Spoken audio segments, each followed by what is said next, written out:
बिस्मिल्लाहिर्रहमानिर्रहीम। आज हम करेंगे केपीके बोर्ड क्लास 9th का यूनिट 1 मैट्रिसेस की एक्सरसाइज 1.5 का क्वेश्चन नंबर 4। तो क्वेश्चन नंबर 4 में हमने फाइंड करना है, find the multiplicative inverse of the following matrices if they exist. तो सवाल ये है कि हमने गिवन मैट्रिक्स जो भी गिवन है उसका मल्टीप्लिकेटिव इनवर्स फाइंड आउट करना है, लेकिन हमें ये कैसे पता चलेगा कि क्या उसका मल्टीप्लिकेटिव इनवर्स एग्जिस्ट करता है या नहीं करता। तो उसके लिए यहाँ पे मैंने नोट करके लिख दिया है कि अगर आपके पास मैट्रिक्स जो है वो सिंगुलर है, singular means a matrix having its determinant equals to zero. अगर किसी मैट्रिक्स का डिटर्मिन जो गिवन मैट्रिक्स है उसका डिटर्मिनेंट ज़ीरो आ जाता है तो हम ये कहेंगे इट्स अ सिंगुलर मैट्रिक्स। और अगर आपकी गिवन मैट्रिक्स सिंगुलर है तो आप ये कहेंगे multiplicative inverse of the given matrix does not exist. लेकिन अगर इसके ऑपोजिट हो कि अगर आपके पास ए डिटर्मिनेंट जो है वो नॉट इक्वल टू ज़ीरो आए, इट मीन्स कि आपने ए डिटर्मिनेंट से ये चेक कर लिया कि आपके पास जो मैट्रिक्स है that is non singular matrix. तो नॉन सिंगुलर मैट्रिसेस का इन्वर्स जो है वो एग्जिस्ट करता है। तो हम ये कहेंगे कि yes it is possible to find the multiplicative inverse of the given matrix. ये हमारे पास ये मैट्रिक्स है और इसका हमने निकालना है इन्वर्स। इन्वर्स के फार्मूले में यूज़ होता है ए डिटर्मिनेंट।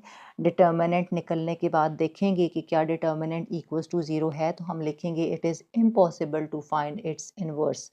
सो अगर determinant not equal to zero आता है तो हम ये कहेंगे कि जी हाँ we can find the determinant of the following matrix.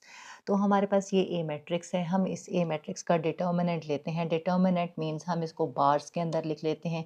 ये दो बार्स मैंने लगा दिए, यहाँ पे लिखा 4, हेयर 3, 1 एंड 1। और डिटर्मिनेंट निकालने का प्रोसेस ये है कि हम लिखेंगे ए के दोनों साइड पे बार्स और अब हमने इन दो एलिमेंट्स को आपस में मल्टीप्लाई करना है। मेन डायगोनल एलिमेंट्स को 4 को मल्टीप्लाई करेंगे 1 के साथ, बीच में लगाएंगे माइनस का साइन और अब हम इन दोनों एलिमेंट्स को आपस में मल्टीप्लाई करेंगे। कौन कौन से हैं ये डायगोनल एलिमेंट्स हैं, इसको सेकंड डायगोनल कहते हैं। 3 को मल्टीप्लाई करेंगे 1 से, तो इसका आगे ही मैं लिख लेती हूँ। 4 1 ज़ार हमारे पास आ जाएगा 4 और उसमें से माइनस कर लेते हैं। 3 1 ज़ार 3, तो 4 में से जब 3 को माइनस करते हैं तो आंसर आ जाता है 1। इट मीन्स कि हमारे पास जो आंसर आया है हम लिखेंगे ए डिटर्मिनेंट इक्वल्स टू 1। तो ये नॉट इक्वल्स टू ज़ीरो है।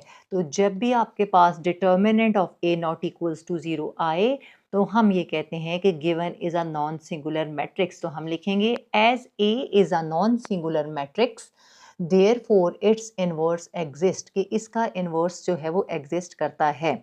अब हमने सेकंड कंडीशन क्या है, हमने ए डिटर्मिनेंट फाइंड आउट कर लिया है। अब हम निकालेंगे एडजॉइंट ऑफ ए। तो एडजॉइंट ऑफ ए का प्रोसेस क्या है कि आपके पास जो गिवन मैट्रिक्स है उस मैट्रिक्स में आपने इन दो एलिमेंट्स की जगह को चेंज कर देना है। तो हम लिखेंगे एडजॉइंट ऑफ ए और 1 आ जाएगा यहाँ पे, ये लिखा 1 और यहाँ पे आ जाएगा 4।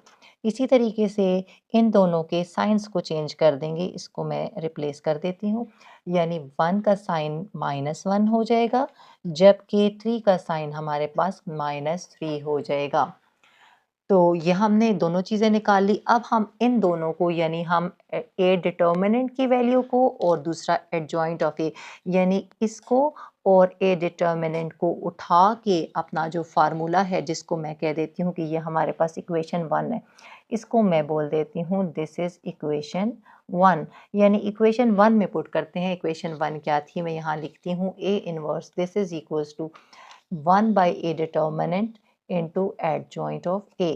तो 1 by a determinant means कि 1 by determinant आया था 1 और आगे adjoint of a की जो मैट्रिक्स अभी ये वाली आई है इसको लिख देंगे which is 1 -3 -1 एंड 4। ये 1 by 1 मीन्स 1 ही लिखा हुआ है, लिहाजा इसको आप डायरेक्ट ऐसे ही लिखते हैं जैसे ये मैट्रिक्स है 1 -3 -1 and 4। This is your required A inverse. तो ये हमने फाइंड किया ए इनवर्स। तो ये प्रोसेस था ए इनवर्स को फाइंड करने का। क्वेश्चन नंबर 4 पार्ट नंबर 2 में हमारे पास अगेन बी एक मैट्रिक्स है और इसका पहले हमने डिटर्मिनेंट निकालना है क्योंकि हमने फार्मूले में पुट करना है ए इनवर्स के फार्मूले में। तो ए इनवर्स का फार्मूला हमारे पास क्या है जी? ए इनवर्स हमारे पास बराबर है 1/a determinant into adjoint of A. तो इसको फाइंड आउट करने के लिए पहले हमें डिटर्मिनेंट निकालना है। तो हमारे पास ए की जगह बी मैट्रिक्स है, इससे कोई फ़र्क नहीं पड़ता। 3 1 4 एंड 2 ये हमारे पास, हमने इसको डिटर्मिनेंट में लिखा। अब इसके बाद हम इसको मल्टीप्लाई कर लेते हैं, यानी 3 को मल्टीप्लाई करेंगे 2 के साथ, तो 3 मल्टीप्लाई बाय 2, बीच में माइनस का साइन, और 1 को मल्टीप्लाई करेंगे 4 के साथ। इसको मैं आगे ही कंटिन्यू करती हूँ। 3 2 ज़ार आ जाता है 6, और 6 में से माइनस कर देंगे 4 1 ज़ार 4, तो आपके पास बी डिटर्मिनेंट आ गया 2।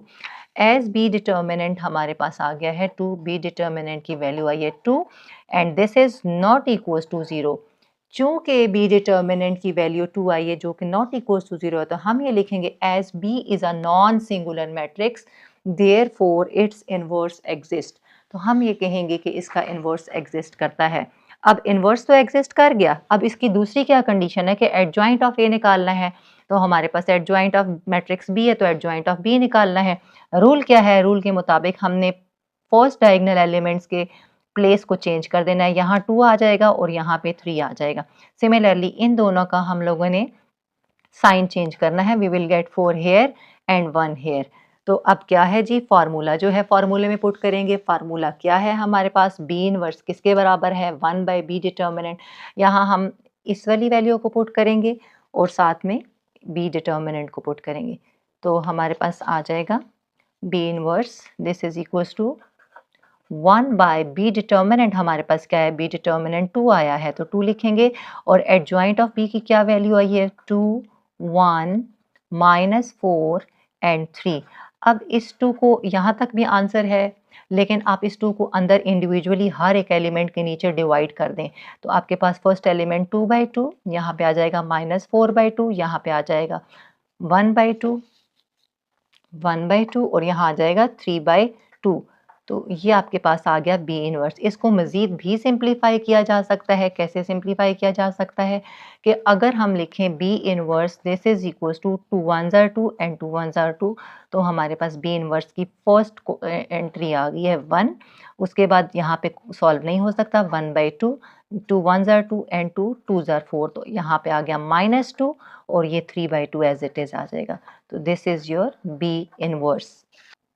थर्ड पार्ट है हमारे पास कि सी का आपके पास मैट्रिक्स है, इसका इन्वर्स निकालना है। फार्मूला मैंने सी की फॉर्म में लिखा, सी इन्वर्स इसके बराबर है।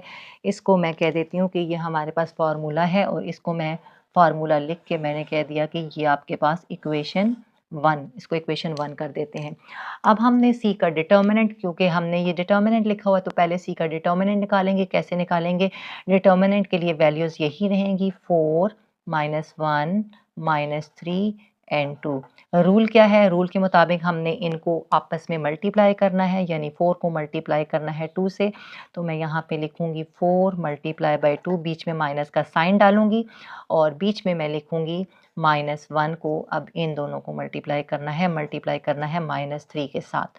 तो यहाँ पे देखें 4 2 ज़ार 8 8, और ये माइनस इंटू माइनस प्लस हो जाएगा, और ये प्लस इसके साथ अगेन माइनस आ जाएगा, और 3 1 ज़ार 3। 8 में से जब इसको माइनस करते हैं तो हमारे पास आंसर आ जाता है 5। इट मीन्स के डिटर्मिनेंट ऑफ सी हमारे पास आ गया है 5। It means C is a non singular matrix. C एक नॉन सिंगुलर मैट्रिक्स है, देयरफॉर इट्स इनवर्स एग्जिस्ट। तो इनवर्स एग्जिस्ट करने की दूसरी कंडीशन क्या है जी? एडजॉइंट ऑफ सी फाइंड करना है। तो हम लिखेंगे adjoint of C. Adjoint of C का मतलब ये है कि आपने इन दोनों एलिमेंट्स की पहले और चौथे की प्लेसेस को चेंज कर देना है। 2 यहाँ पे आ जाएगा, 4 यहाँ पे आ जाएगा। यहाँ पे इनके साइंस चेंज करने हैं इन दोनों एलिमेंट्स के। तो यहाँ पे -3 की जगह +3 हो जाएगा, -1 की जगह +1 हो जाएगा। अब ये एडजॉइंट ऑफ C भी निकल आया। अब हमने इनको आगे पुट कर देना है इक्वेशन 1 में, जिसको मैंने फार्मूला के तौर पे बॉक्स में डाला है। तो आप लिखेंगे C inverse this is equals to 1/C determinant हमारे पास आया है 5 और फिर उसके साथ मल्टीप्लाई हो रहा है एडजॉइंट, तो ये आ जाएगा 2 1 +3 और ये 4। आपकी मर्जी है इस 5 को अंदर हर एक के नीचे डिवाइड कर दें, लेकिन ये सिंप्लीफाई नहीं हो रहा। This is your answer. Next हमारे पास पार्ट नंबर 4D है। डी मैट्रिक्स को देख लेते हैं। ये हमारे पास फार्मूला है। फार्मूले को मैं बॉक्स में कन्वर्ट कर देती हूँ। ये मैंने बॉक्स के अंदर डाल दिया इसको, ताकि इसकी वैल्यूज़ सबसे पहले हमें डी इनवर्स के लिए डी डिटर्मिनेंट चाहिए, तो पहले डी डिटर्मिनेंट निकाल लेते हैं। डी डिटर्मिनेंट किसके बराबर होता है? हमने क्या करना है, ये वैल्यूज़ एज इट इज़ लिखनी है, 0 2 -3 एंड 4। जब ये लिख ली हमने वैल्यूज़, तो अब हमने इनके क्रॉस में मल्टीप्लाई करना है। 0 को मल्टीप्लाई करेंगे 4 के साथ। यहीं पे अगर मैं लिख दूँ इसको कि 0 को मल्टीप्लाई करेंगे 4 के साथ, बीच में माइनस का साइन डालेंगे और 2 को मल्टीप्लाई करेंगे -3 के साथ। तो इसको कर लेते हैं। 0 4 ज़ार, यहाँ पे मैं लिख लेती हूँ D determinant this is equal to 0 4 ज़ार 0 माइनस इंटू माइनस, ये दोनों माइनस हमें प्लस दे देंगे, प्लस 2 3 ज़ार 6। तो हमारे पास डी डिटर्मिनेंट की वैल्यू है, this implies that D determinant equals to 6 और 6 जो है वो नॉट इक्वल टू 0 है। It means that it is also a non singular matrix, यानी डी भी नॉन सिंगुलर मैट्रिक्स है, देयरफॉर इट्स इनवर्स एग्जिस्ट, लिहाजा इसका भी इनवर्स जो है वो एग्जिस्ट करेगा। तो हम लिखेंगे नेक्स्ट पार्ट इसका एडजॉइंट ऑफ ए निकालेंगे। एडजॉइंट का मतलब ये है गिवन मैट्रिक्स जो है उसके 0 और 4 को इंटरचेंज कर दें, 4 की जगह पे 0 और 0 की जगह पे 4 और उसके बाद इन दोनों के साइन चेंज कर दें। यहाँ पे आ जाएगा +3 और यहाँ पे आ जाएगा -2। तो अब ये एडजॉइंट भी निकल आया। अब हम इक्वेशन 1 में इस वैल्यू को भी पुट कर देंगे, डिटर्मिनेंट की वैल्यू को भी और एडजॉइंट ऑफ डी की वैल्यू को भी। तो हमारे पास आ जाएगा डी इनवर्स हमारे पास बराबर है जी इस वाले फार्मूले के। तो हम लिखेंगे multiplicative inverse of D 1/d आ गया। डी का डिटर्मिनेंट 6 आया था और एडजॉइंट ऑफ डी आया था 4 2, बल्कि ये -2 है और ये 3 है और ये 0 है। अब ये देखें 6 हर एक के नीचे डिवाइड कर देते हैं। इसलिए डिवाइड करते हैं कि यहाँ डिवाइड करने से हमारा क्वेश्चन मज़ीद आगे सिंप्लीफाई होगा, तो इसका फ़ायदा है डिवाइड करने का। तो डी इनवर्स हम लिखेंगे 4/6 3/6 -2/6 एंड 0/6। तो मैंने क्या किया, इस 6 को हर एक एलिमेंट के नीचे डिवाइड कर दिया। तो जब हम हर एक एलिमेंट के नीचे इसको डिवाइड करेंगे तो अब इसका आंसर आ जाएगा। तो हमारे पास आ जाएगा D inverse is equals to, पहला एलिमेंट आपके पास आ जाएगा 2 के टेबल पे दोनों डिवाइड हो रहे हैं, 2 2 ज़ार 4 एंड 2 4 ज़ार 6, 2 3 ज़ार 6। तो पहला आ गया 2/3। नेक्स्ट 3 1 ज़ार 3 3 2 ज़ार 6 1/2। नेक्स्ट 2 1 ज़ार 2 एंड 2 3 ज़ार 6 -1/3। Last one is 0। तो ये हमारे पास आंसर है, डी इनवर्स ये आ चुका है। लास्ट पार्ट है आई एक मैट्रिक्स गिवन है और इसका निकालना है इनवर्स। पहले फार्मूला लिखेंगे, आई इनवर्स बराबर होगा 1/i determinant into adjoint of that I matrix. तो हम सबसे पहले इसका आई का निकाल लेते हैं इन डिटर्मिनेंट 1 0 0 1। तो अब इसको कैसे सॉल्व करेंगे, यहीं पे मैं लिख लेती हूँ। 1 को मल्टीप्लाई करेंगे 1 से, -0 को मल्टीप्लाई करेंगे 0 से। तो आपके पास आ जाएगा 1 1 ज़ार 1 एंड 1 माइनस 0 इज 1, ये आंसर आ जाएगा। तो मैं यहाँ पे डायरेक्ट 1 लिख देती हूँ। तो देखिए 1 आया है, नॉट इक्वल्स टू 0 आया, it means it is a non singular matrix. तो हम लिखेंगे it is a non singular matrix, therefore inverse exist, लिहाजा इसका इनवर्स जो है वो एग्जिस्ट करेगा। सेकंड हमारे पास इसकी क्या कंडीशन है, हमने एडजॉइंट ऑफ आई निकालना है। तो एडजॉइंट ऑफ आई बराबर होगा कि हम इन दोनों की पहले और चौथे की जो है वो प्लेस चेंज कर देंगे और बाकी दोनों की जो है साइन चेंज कर देंगे। यानी इन दोनों का अगर आप देखें तो इन दोनों की हम लोग प्लेस को चेंज करेंगे तो 1 यहाँ पे आ जाएगा, 1 यहाँ पे, यानी कोई ख़ास फ़र्क नहीं पड़ा लेकिन फिर भी। और इन दोनों के हम साइंस चेंज कर देंगे। देखें साइन 0 के साथ लगाएं ना लगाएं एक ही बात है, लेकिन चले मैं लगा देती हूँ। उसके बाद ये हमने एडजॉइंट निकाल लिया। अब एडजॉइंट निकालने के बाद हमने क्या करना है, फार्मूले में डालना है। फार्मूला ऊपर लिखा हुआ है, फार्मूला हमारे पास बराबर है A I inverse equals to 1/i determinant into adjoint of I. तो आपके पास आ जाएगा I inverse this is equal to 1/1 ही है इसका, आई भी 1 ही आया, डिटर्मिनेंट ऑफ आई भी 1 आया और आपके पास मैट्रिक्स भी वही आई है 1 0 0 1। तो 1 डिवाइड करें तो भी आंसर आपके पास यही आएगा। तो हम इसको लिख सकते हैं जी कि हमारे पास आई का इनवर्स आ चुका है, जो मैट्रिक्स इन लास्ट में आई है 1 0 0 and 1। This is your answer.